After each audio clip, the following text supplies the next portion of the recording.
Alright! Welcome back to Amatsutsumi. As the break ends, I don't go back to the classroom. Instead, I walk out to the courtyard, 10 into the chapel at the back. Second period has already long since begun. But here I am, sitting on one of the long benches, staring up at the statue of a foreign god. Ew. Meanwhile, my mind is somewhere else. Thinking back and counting, it hasn't even been 2 weeks since I left the village and arrived in town. I need to increase the volume. So much has happened in that short span. I left the village so I could live normally in human society. But it's hard to say whether my life here so far has really been normal. However, I can't help but smile when I think of all the experiences I've had so far. One thing I've definitely learned is how to smile. I can feel the muscles in my cheeks moving by themselves, pulling my mouth into the right shape.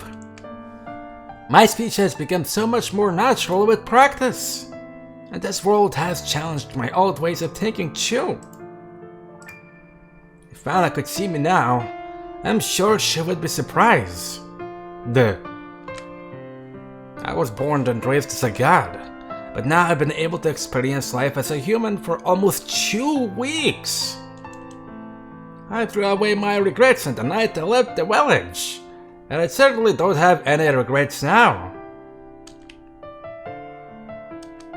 I remember the conversations I've had with Hotaru and Kyoko. I remember my past with Mana. I remember the strict rules that were enforced in the village. I remember the extreme symptoms I experienced just yesterday. Now all of these things have crystallized in my mind, showing me the way forward. I may not be able to save lives with my kotodama, but now I know I can at least try. And that's not all. Kotodama consumes life. I remember when I searched high and low for Hotaru on the school grounds. I remember when, later that day, I sprinted to the hospital after hearing that Azuki-san had been in an accident. And I remember how I wished aloud, at her bedside, that she would live. The stronger the will I poured into my kotodama, the more physical effects I felt soon afterward.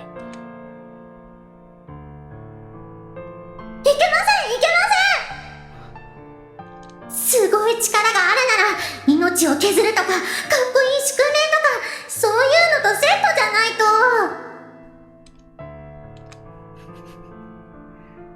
Right. You guessed it and won, Hotaru. I laugh out loud. I don't think I'm doomed to a tragic fate or anything.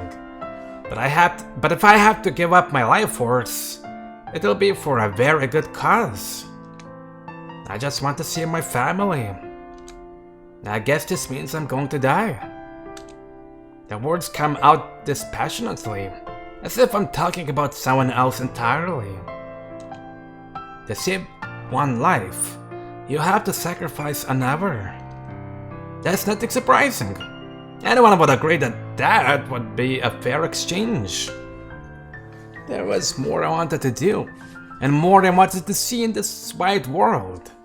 But Azuki-san doesn't have any time left. If I'm going to do this, I have to do it tonight.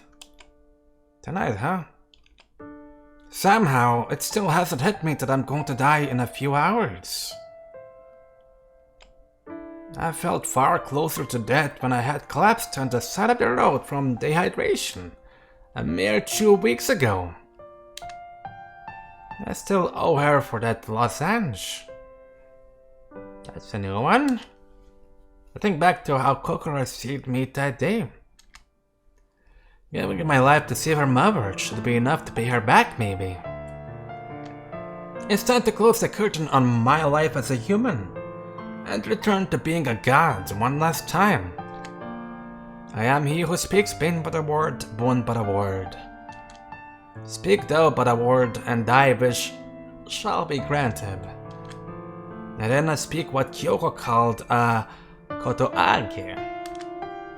To strengthen my resolve, I mentally recite what I want to do, what I will do. I am he who shall grant his own wish and bring happiness to Asuki-san and Kokoro. I hear the bell chime in the main building. Taking out my phone and checking the time, I see it's already the end of fourth period. The lunch break has begun. I stand up and leave the chapel. Out in the courtyard, the sun is shining and the sky is clear. It's perfect weather. This what hurts. Summer is a season that's full of life. 行きなさい。 Yes, I have to go. I already told my homeroom teacher that I was going to leave early, so I meet up with Kokoro and head towards the hospital. I thought about saying goodbye to Kyoko and Koichi, who had been kind to befriend me during my short stay here. But I didn't think I'll be able to say see you tomorrow, so I decided against it. Years from now, I hope they'll still remember that there was once a strange transfer student who was in their class for a few days. Kokoro and I hold hands as we walk. Asuki-san isn't awake when we arrive, unfortunately. She's so fast asleep that she doesn't stir even when I come up to her bedside.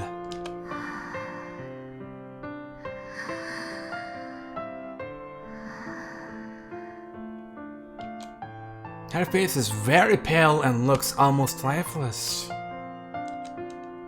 If not for the slight motion of the sheet above her chest, it would be hard to tell that she's breathing.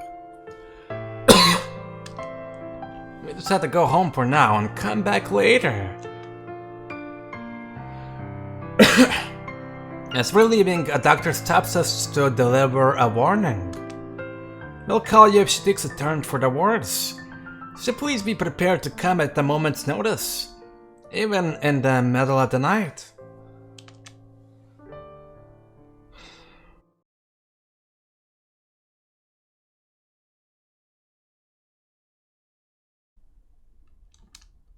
After returning home and eating lunch with Kokoro, I'm now sitting on my bed.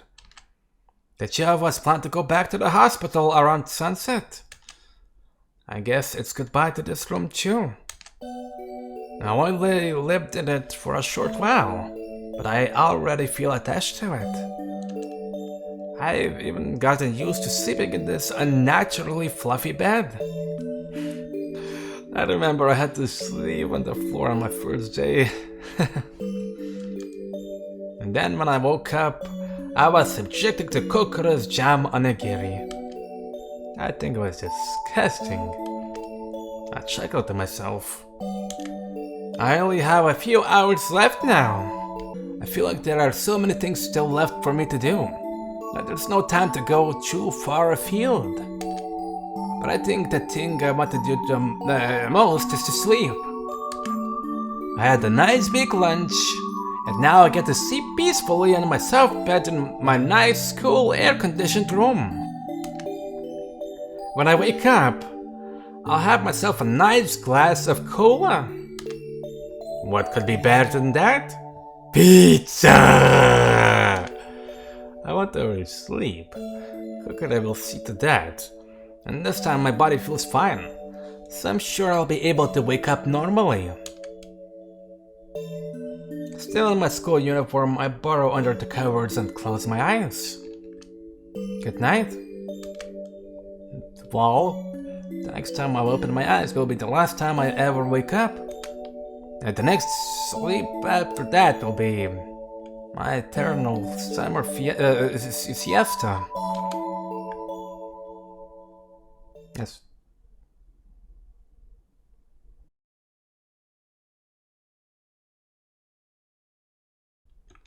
Hello, Orange Wall. When I wake up, everything is quiet. I didn't dream, and Kokoro didn't come to wake me up. I simply slept, and then woke up on my own. It's sunset. The sky outside the window is a beautiful flaming red. My bedside clock shows that the time is just past 6 p.m. This time I didn't sleep like the dead for more than 12 hours. It was just a normal afternoon nap. I wonder what Kokoro is doing. I get out of bed and look towards the door. For some reason, Kokoro is standing in the doorway. She must have been on her way to wake me up. Why didn't I notice her? I must not have been fully awake. Kokoro? 何？ She hears me in response. But just like Azuki-san's pale face in the hospital, I sense no energy in Kokoro's voice. Are you okay? さっき、お母さんの着替えを取りに部屋に行ったの。She looks down at her feet. そこでね、お母さん、もう、あの部屋に帰ってこないのかな？お父さんがそうだったみたいに、いつもいるはずの部屋からいなくなっちゃうのかな？この家からみんな、いなくなっちゃうのかな？ Kokoro. 大丈夫だよ。私、強い子だから。でも、少しだけ泣いちゃって。お母さんに泣き顔は見せたくないの。Her voice catches in her throat as she speaks. Even now, she's holding back her tears as she tries to smile. Wordlessly, I step forward and embrace her.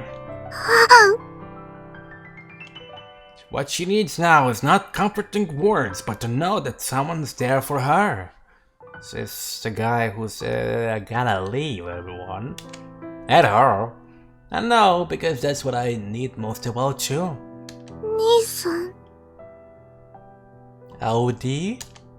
It's okay, Kokoro. I pat her on the back softly as we hug. Mom isn't going to die. She's going to come back home, I'm sure of it. でも、 It's alright. でも、怖いよ。 Her strong facade is crumbling.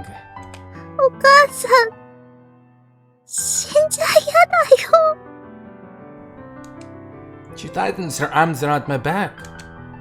And her voice reverberates in my heart stronger than any kotodama I ever could.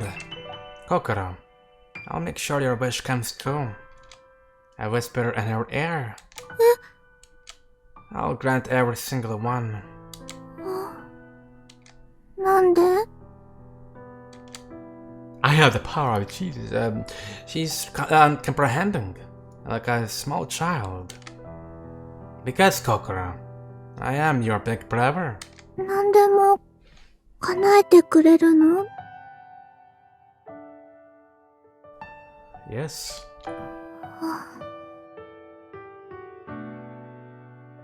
兄さんはいなくならないよね。 She looks up at me, her eyes brimming. Forget how to pronounce. I can hear her swallow anxiously. Why do you think that? I'm perfectly healthy, right? だって、だって、 She looks away for a moment, uncertain, then turns back to me again. お母さんも心配だけど、兄さんも、なんだか、どこかへ行っちゃいそうだから、ふわって溶けて、消えちゃいそうに感じるの。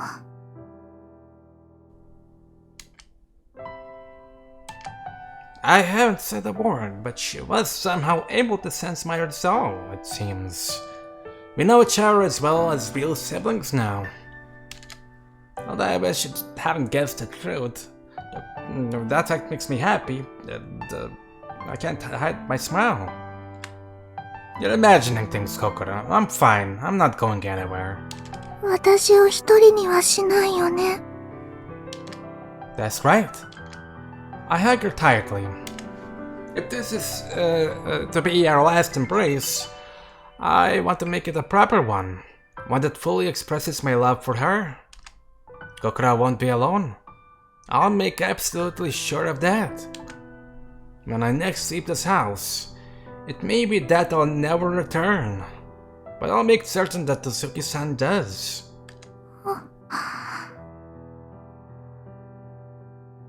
Nii-san. She looks deep into my eyes. Still not convinced. She's still instinctively sensing my intentions on some level. いなくならないって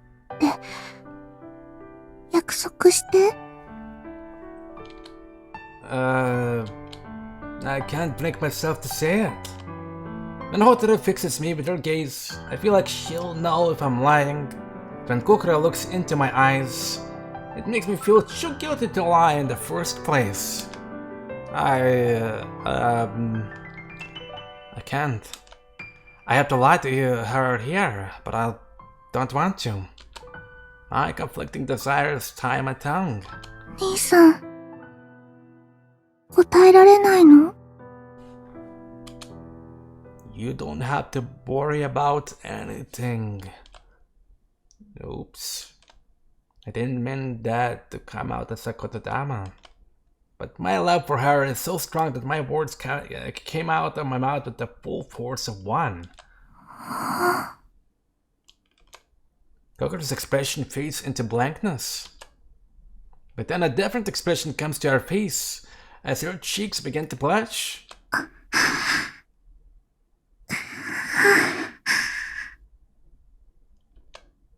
Kokoro hugs her arms to her chest and lets out a hot, steamy exhale. Her unease should be gone now, but how's the kotodama affecting her? While I'm still confused as to whether I should embrace her right now, Kokoro lifts her face towards mine. She touches me to the ground. Wow, strong. Her push didn't actually have much force behind it, but it was so sudden that I didn't have time to brace myself. Yeah, you little weak-ass bitch. I fell right behind, my field of vision jolted. And then... 兄さん。兄さん。Yes? We're close and button to... I can't... 私の怖さ、消して。Make your face disappear! 寂しさ、忘れさせて。Yeah, Makoto didn't work. Shit! 兄さんはいなくならないって、証明して。Her plea was passionate and painfully forlorn. 兄さんのこと、私、好きなの。いけないのに、ダメなのに。私、兄さんのことは、一人の男の人として好き。一つ屋根の下にいる兄さんに、めちゃくちゃにされたいって、ずっと思ってたの。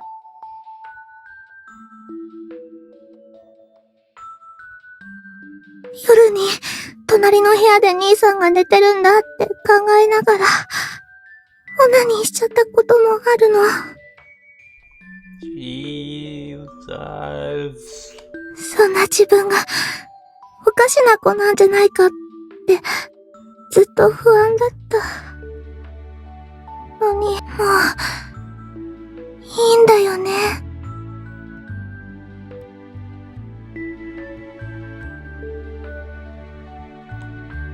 You don't have to worry about anything. I guess what I mean is, you don't have to worry about us being siblings. The kotodama meant to rid her of her knees has unintentionally leaned bare. Kokoro's barely repressed desires.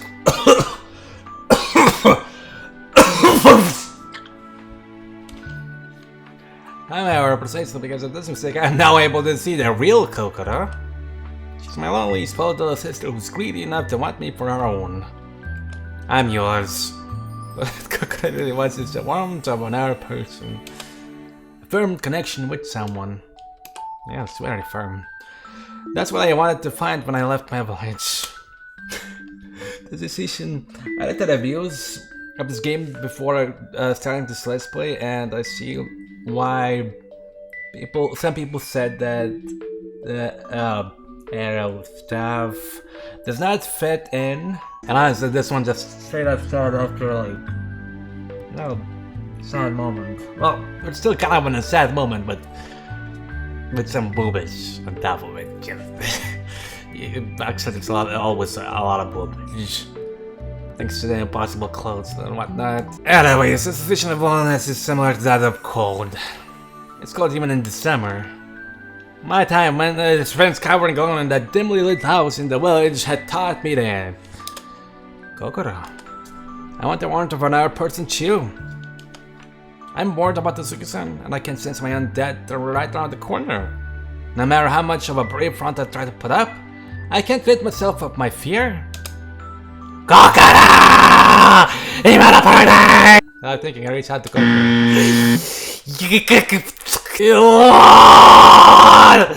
The amount of high quality health! Mom is screaming out.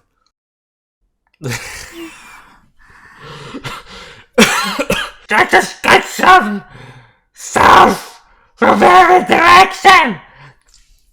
Oh gosh! I can't get enough of Cock's art. I heard the sound of Kokoro's gentle, regular breathing coming from the bed. She's not just tired from making love. There's no doubt she's been losing a lot of sleep over the last few days. You're probably fast asleep, aren't you, Kokoro? I run my fingers through her hair as a bittersweet smile rises to my lips. I feel guilty that we ended up making love as brother and sister. But my body enjoyed it all the same, and I can't deny that I feel refreshed. Looking at the window, I see that the sun has already set. It's almost time for me to leave. But before I go, I bend down to kiss Kokoro's cheek as I whisper my farewell into her ear. Mom will come back home, so don't worry, and sleep well. Thank you, Kokoro. I'm so glad I met you. Before leaving the house, I changed into my old yukata and left all my borrowed things in my room. Now I'll be leaving this town exactly as I entered it. I wandered down the lamp-lit road. The night air is still warm from the afternoon's heat, and I feel like I'm swimming through dark waters. But up in the sky, the moon is shining beautifully. I wish I could see the moonlight playing at the surface of the lake, but I can't make detours. When I reached the hospital, they tell me that visitation hours are over, but they let me in as a special exception. They likely think I'm here to stay watch at the Suki-san's deathbed. Alright, I'm gonna end the episode here. We're gonna see how it goes on our episode. So, you over there, subscribe. It's free. Like I said before, you don't have to pay for that shit. Unless I have the join button, which I will honestly never will have.